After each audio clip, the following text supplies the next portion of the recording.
அம்மா இன்னைக்கு என்ன ஸ்பெஷல்?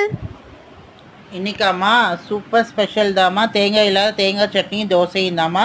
இது எப்படி செய்யலான்னு பார்க்கலாம் வாங்க. அடுப்பை ஆன் பண்ணிட்டு வானல் வச்சுருங்க. வானல் சூடானதுக்கப்புறம் எண்ணெய் கொஞ்சம் சேர்த்துட்டு பூண்டு, இஞ்சி, வெங்காயம், சின்ன வெங்காயம் இல்லை பெரிய வெங்காயம் எது வேணால் நீங்கள் சேர்த்துக்கோங்க. சேர்த்துட்டு நல்ல ஒரு வதக்கிடுங்க. இதுக்கு தேவையான காரத்துக்கு ஏற்ற மாதிரி பச்சை மிளகாய் சேர்த்துக்கோங்க. சேர்த்து நல்லா வதக்கக்கூடாமா. நல்லா கொஞ்சம் சூடான வெங்காயம் கொஞ்சம் வதக்கிட்டு அதை எடுத்து ஆற வச்சுருங்க. அதுக்கப்புறம் ஒரு மிக்ஸி ஜாரில் தேவையான அளவு உடச்ச கடல நம்ம வெங்காயம் வதக்கி வச்சுருக்கோம் இல்லையா, அதையும் இதோட சேர்த்துருங்க. சேர்த்துட்டு தேவையான அளவு உப்பு போட்டு தண்ணி கொஞ்சம் சேர்த்து சட்னி அரைச்சிக்கோங்கம்மா.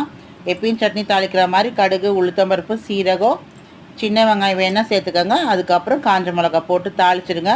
நம்மளோட சூப்பரான சுவையான தேங்காய் இல்லாத தேங்காய் சட்னி ரெடி. வாங்க எல்லோரும் சாப்பிட்லாம். நம்ம சேனல் பிடிச்சிருந்தால் லைக் பண்ணுங்கள், ஷேர் பண்ணுங்கள், மறக்காமல் சப்ஸ்கிரைப் பண்ணுங்கள்.